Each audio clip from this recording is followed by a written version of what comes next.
My name is Iris, and at 34 I learned that my chair came with conditions.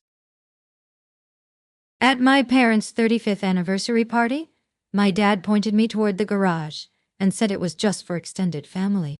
I stood there in the driveway with a stack of napkins in my hands and watched him close the door between us. Visual: a garage door closing, folding chairs visible through a side window. I remember the exact weight of those napkins. 250 of them. I had picked them up from the party supply store that morning because my mother said the ones the caterer provided were the wrong shade of cream. I drove 45 minutes each way to get the right ones. Paid for them myself because she'd forgotten to leave cash. 250 napkins at $12 a pack, and I didn't think twice about it. That's the thing about being the person who always understands. You don't notice the weight of the things you carry until someone shows you there was always a door you weren't meant to walk through. I grew up in a house where my usefulness was a family asset, and my worth was a family secret. My older brother Marcus could fail a class, and my parents would call the school to complain about the teacher. I could bring home straight A's, and my mother would ask if I'd had help from a tutor. I was 8 years old the first time I understood the difference. It was report card day in Mrs. Albright's 3rd grade class. I brought home a perfect score sheet. 4 A's, 1 a minus in handwriting. My mother glanced at it over the edge of her coffee mug and said, "That's nice, honey." Then Marcus came home with a C- in math and a note about talking during silent reading, and my mother spent an hour on the phone with the principal. I sat at the kitchen table with my report card still in my hand, watching her fight for him. Visual: a 3rd grade report card, crayon-colored borders, a coffee ring next to it. She hung up and looked at me like she'd forgotten I was there. "You always understand," she said. "You're so easy." That was the first time she said it. The words landed in my chest, and I didn't know yet what to do with them except accept them like a gift I didn't ask for. The second incident was money. I was 16 and I'd saved $840 for my job at the dry cleaners after school. I was going to buy my first car, a used Honda Civic that belonged to my friend's older sister. She'd agreed to hold it for me until I had the full amount. My father came to my room one night and said Marcus needed a security deposit for an apartment near the state university he'd just been accepted to. He'd gotten in on probationary admission, which meant he needed to live off campus, which meant first month's rent and a deposit. $820. I had $840. "Can you help him out?" my father asked. "You can always save again." I handed over the envelope. $820. Marcus never paid me back. My parents never brought it up again. Visual: a worn envelope, a handwritten total on the front, faded ink. "You always understand," my mother said when I asked about repayment 6 months later. "He needed it more." I didn't buy the Honda. I took the bus to work for another year and a half until I saved enough for a different car. A 10-year-old sedan with a dent in the passenger door and a radio that only picked up 2 stations. That car lasted me until I was 25. The arrangement with my family looked like a 3-legged stool from the outside. Marcus was the golden leg, my parents were the support, and I was the 3rd leg they only talked about when something needed steadying. But I'd been steadying that stool since I was 8 years old, and no one ever asked if I was tired. Because the answer wouldn't have mattered. The question was never about me. Here's what no one outside the house understood. My mother had a small bookkeeping business that she ran from the dining room table. She handled the books for 6 local businesses. Nothing huge. But the reason she never had to hire help was that I did the data entry for her every Saturday morning from age 14 to 22. 8 years. Oh. I'd sit at that dining room table with a stack of receipts and a calculator, matching numbers and dates, and she'd tell the business owners she'd done the work herself. She'd even sign my entries with her own handwriting over the top of mine, so it looked consistent. Visual. A calculator with worn buttons. A stack of receipts sorted by date. 8 years of my Saturday mornings. And in that time I learned exactly how much money moved through my parents' household. Exactly where it came from. Exactly who paid for the property taxes on the lake cabin. Exactly which accounts had Marcus's name on them, and exactly which ones didn't have mine. I didn't say anything, because that was my role. I always understood. By the time I was 30, I'd built my own life. Nothing flashy. I worked as a claims adjuster for a regional insurance company.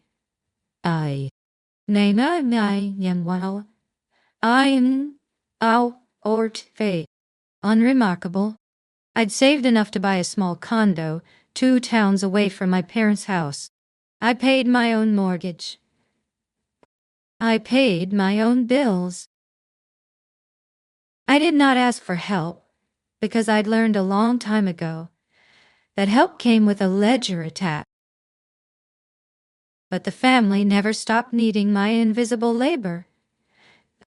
My mother still called me to organize family events, because Marcus couldn't keep track of dates.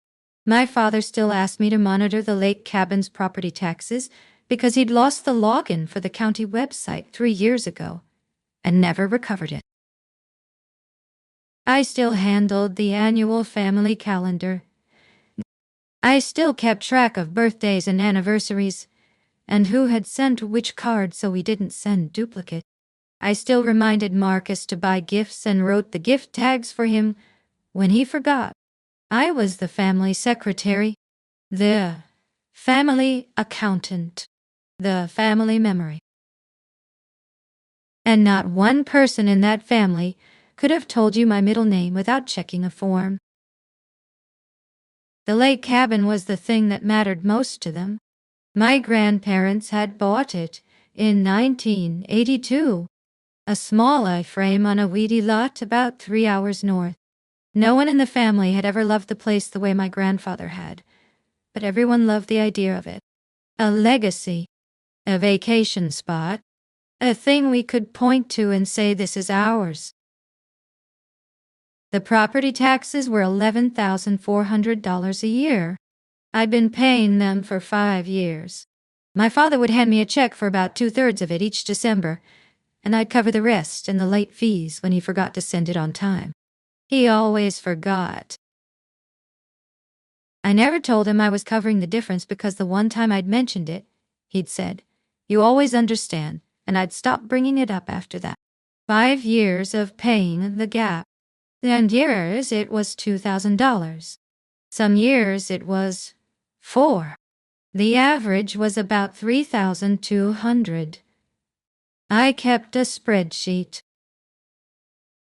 I didn't know why I kept it. I just did. Visual. A laptop screen. A spreadsheet with yellow highlights, scrolling columns. My mother had the county website login.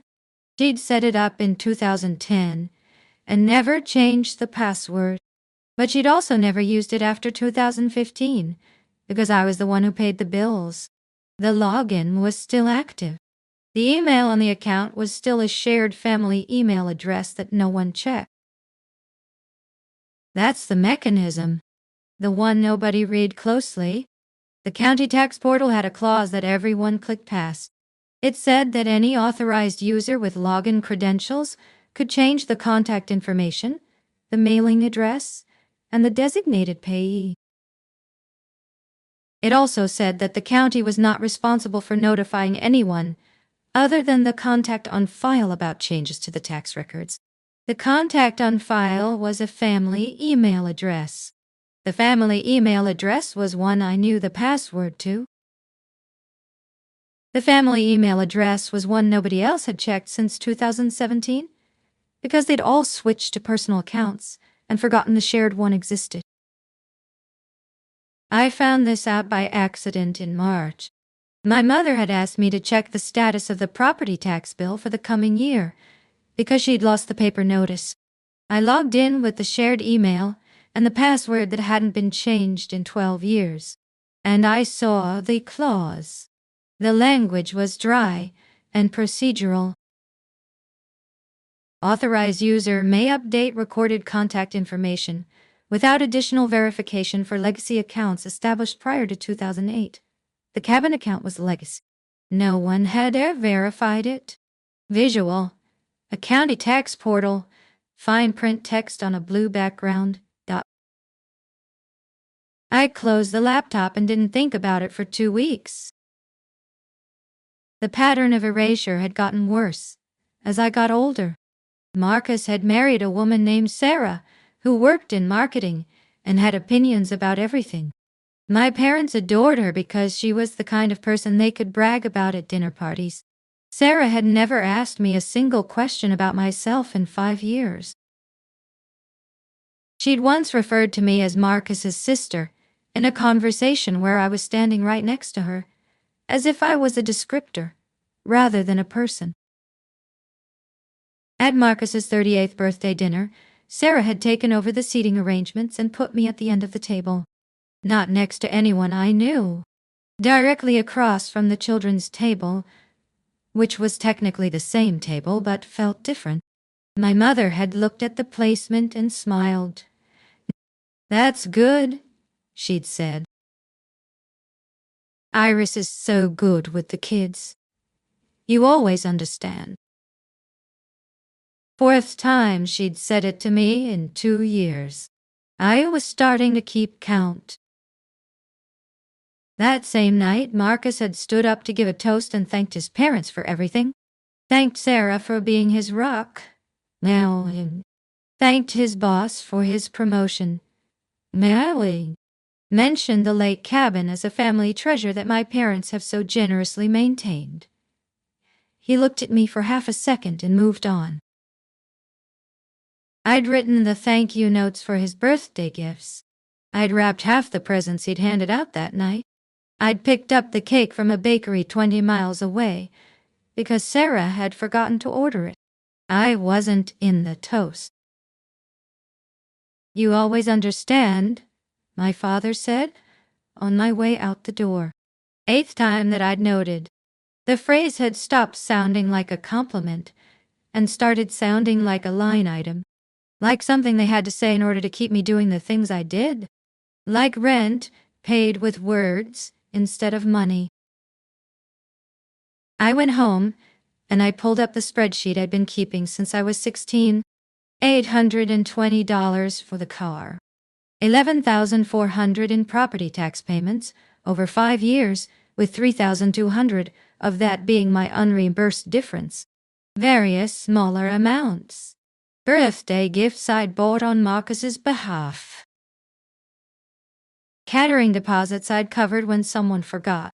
The napkins from the anniversary party. $740 in hotel bookings for family weddings that I'd paid for and never been reimbursed for. I added them all up. $37,800 total over 18 years. $37,800 of invisible spending, and that was just the money I'd tracked. I didn't think of it as revenge. That's not how the quiet reckoning works. I thought of it as cancellation. I'd been paying into a system that told me I was worthless. At some point, the only logical thing to do is stop paying. Visual. A laptop screen, the county tax portal, a blinking cursor in the updated contact information field. The 35th anniversary party was the event. The one my mother had been planning for 8 months. 120 guests at a rented event space in the old downtown hotel. The Caldwells would be there. The Caldwells were Marcus's in-laws. Wealthy people. Important people. The kind of people my parents had been trying to impress since Sarah entered the picture.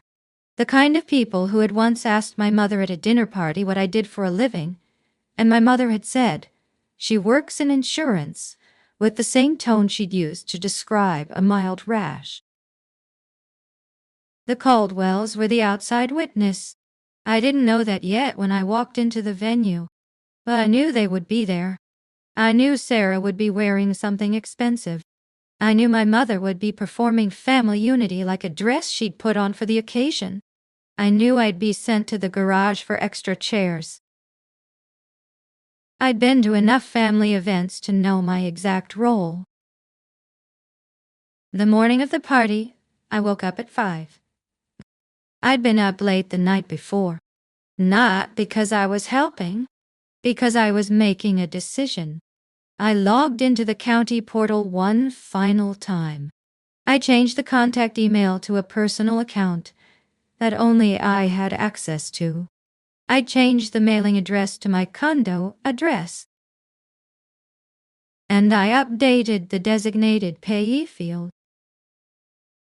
The clause I'd read in March, the one nobody had paid attention to, it allowed authorized users to designate a specific payee for property tax bills, a bank account, a person, a trust. I changed the payee from the family account to a new account I'd opened specifically for this purpose. The county would send the bill to me. The county would accept payment only from the designated account.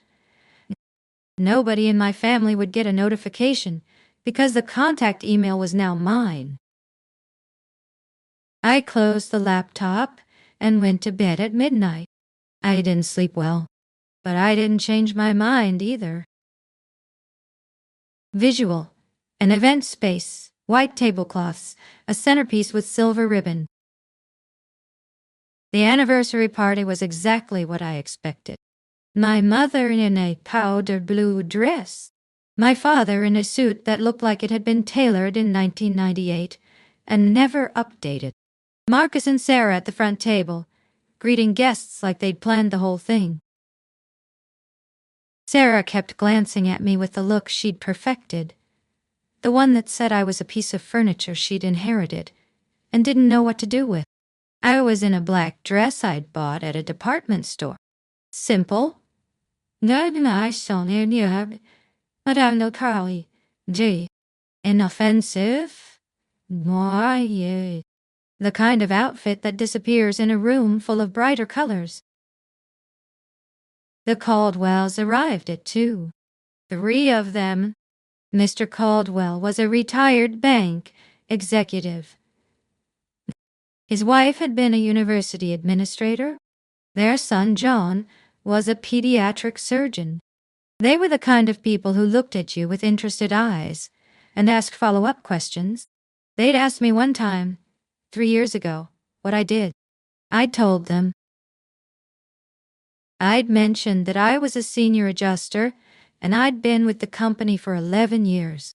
Mrs. Caldwell had nodded and said, "That sounds like serious work." I'd almost wept, just from the novelty of being taken seriously. The setup went wrong in the first hour. The caterers had set up 120 seats, but the event space could only hold 100 with the dance floor. My mother panicked. She sent Marcus to the hotel manager to negotiate. She sent me to the garage storage area to retrieve folding chairs. "Just for extended family," my father said, pointing me down the service hallway. "The Caldwells need the main room." I walked to the garage. There were 30 chairs stacked against the wall. I started carrying them in. By the time I'd made the 3rd trip, the ceremony was starting. I stood in the back of the room, Behind the folding chairs I'd just set up, my mother gave a speech about family. How lucky they were. How grateful. She mentioned Marcus's promotion. I knew. She mentioned Sarah's successful business. She mentioned the lake cabin and what a gift it was to have a legacy property. She did not mention me. You always understand, she'd said to me earlier that morning when I'd arrived early to set up centerpieces. You're so good at the details. She'd been distracted, tired. She probably didn't even realize how often she said it. I think that's what finally broke the part of me that kept hoping. Then came the toast. My father stood up with a glass of champagne. He talked about the journey. He talked about the sacrifices. He talked about the family legacy and how proud they were to pass it on. And then he looked at Marcus and Sarah and said, "We've always known our children would carry this forward. Family comes first." I felt the phrase land on my chest, not in a crushing way, in a clarifying way. Family comes first. Except family meant Marcus. Family meant the people who showed up in photos. Family meant the son they talked about at dinner parties and the daughter they sent to the garage for chairs. The phrase they'd said to me in so many contexts. Your brother needs help. Family comes first. We can't afford the extra expense right now. Family comes first. Let your mother have the credit on this one, Iris. Family comes first. I stood at the back of the room with my hands at my sides and I realized I had been paying their bills, filling their gaps, and covering their memory lapses for 18 years, and not one of them had ever once asked what family meant to me. Not once. Visual. A hand placing a folder on a white tablecloth. The folder has a county seal on the corner. I walked to the front of the room. I was not angry. I'd been angry for so many years that I think it had burned through me like a fever and left something else behind.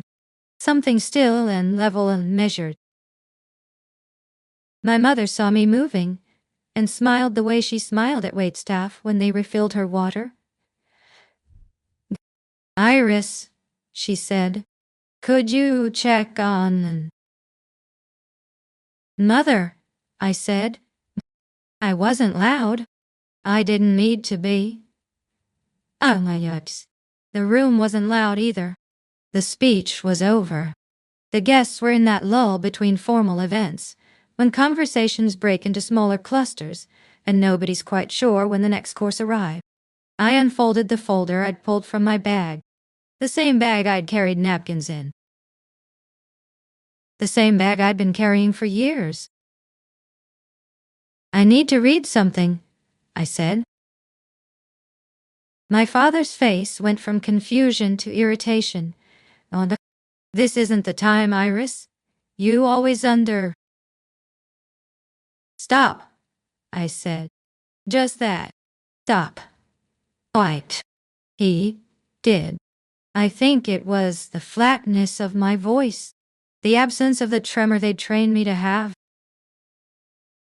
I read from the folder. It was a printout of the county portal page. The screen I'd taken a screenshot of and printed.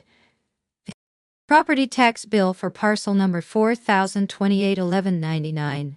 Mailing address changed effective April 1. Mailing contact. Iris Morrison. Designated payee. Iris Morrison. Designated payee. Iris Morrison. Account ending 4802. I looked up. The property tax for the cabin is due in November. The payment will come from my account. The county will not send a paper bill to the house. They will only send it to me. I paused.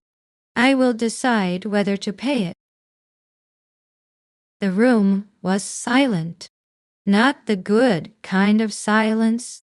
The kind where people don't want to look at each other. You can't do that, my mother said. Her voice had climbed a register. That's our property. You can't just... She stopped. She didn't have the login. She didn't know the account. She didn't check the emails.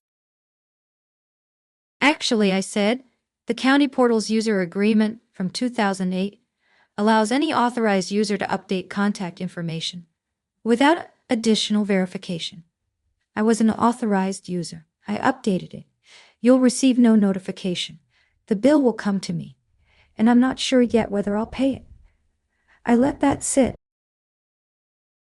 You had 11 years to read the fine print.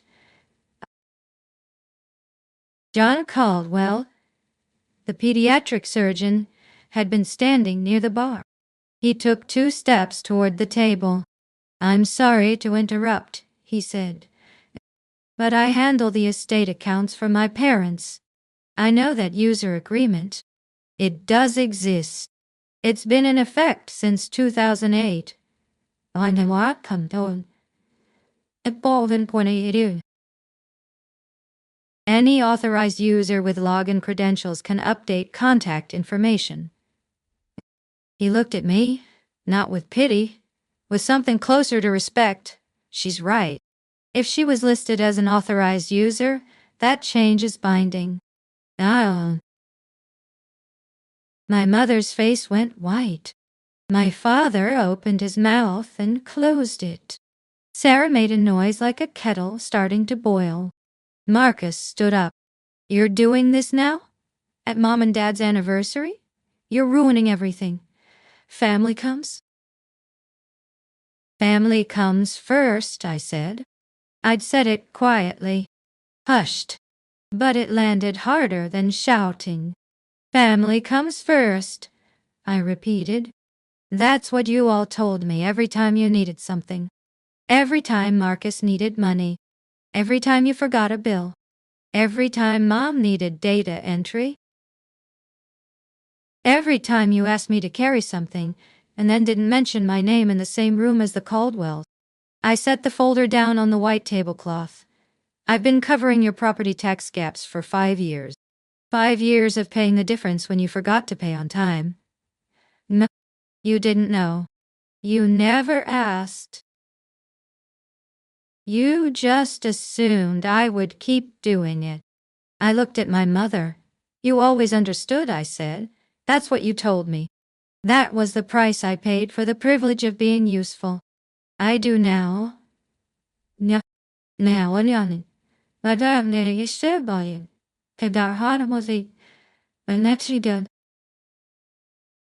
Visual.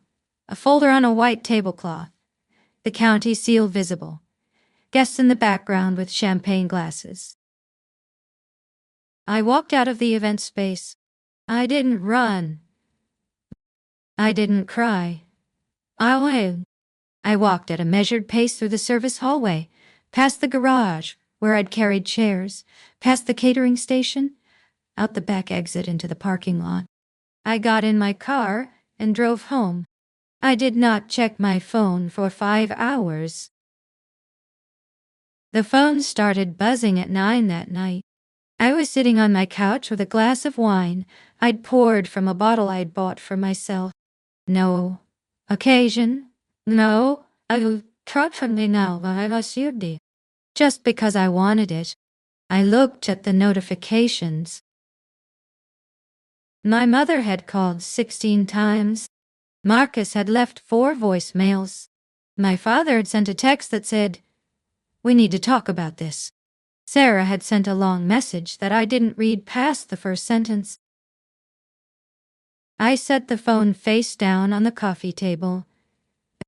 It buzzed periodically through the night. I didn't pick it up. The second day, my mother called from a number I didn't recognize. I answered because I thought it was a client.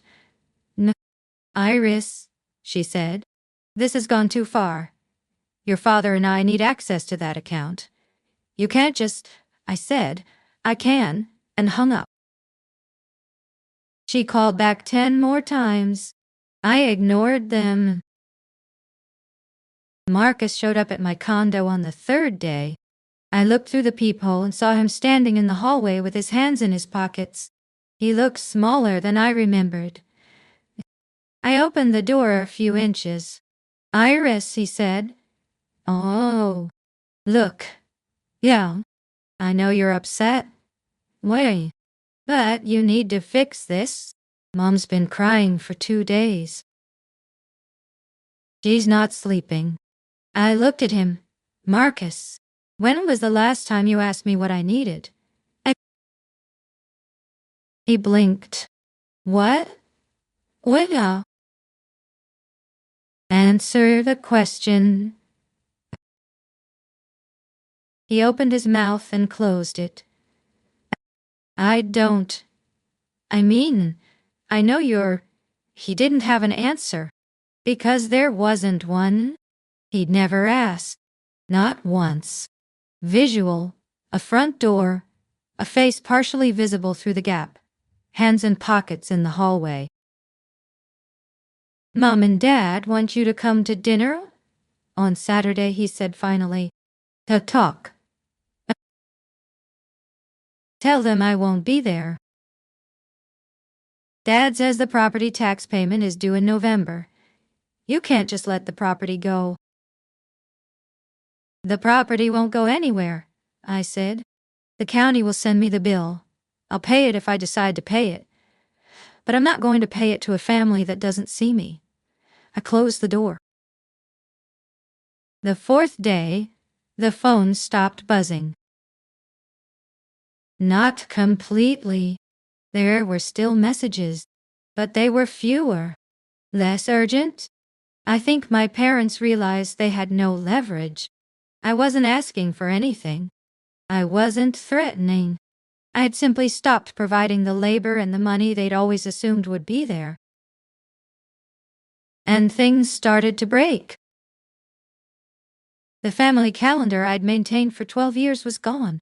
Nobody else had the login. Marcus missed his anniversary dinner because nobody remembered to put it in their personal calendars.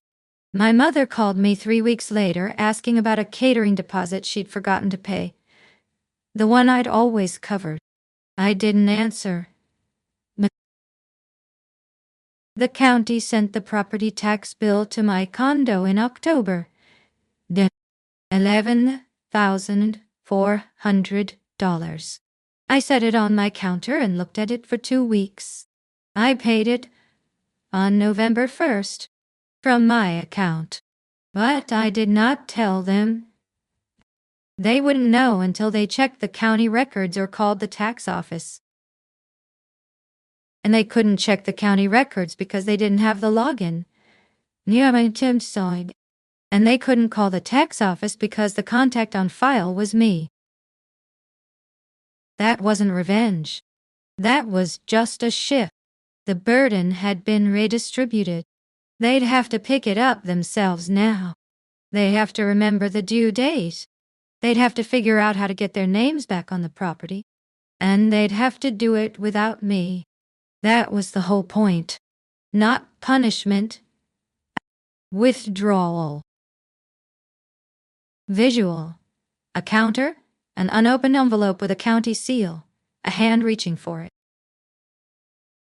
A month passed. I didn't go to Thanksgiving. I went to a diner near my condo and ate a slice of pie with a book propped open in front of me. I didn't go to Christmas. I stayed home and watched movies I hadn't seen before. My phone was silent on New Year's Eve. Not because they'd stopped thinking about me. Because they'd stopped thinking I was useful. My mother sent me a letter. Handwritten. I recognized her script from years of signing my data entry work. "Iris," she wrote, "I don't understand what happened. We always thought you knew how much we valued you. We were just busy. You always understood." She'd used the phrase again, not knowing she was using it. Not understanding that the words had been weaponized against me for so many years, that they'd lost their original meaning entirely. I folded the letter and put it in a drawer.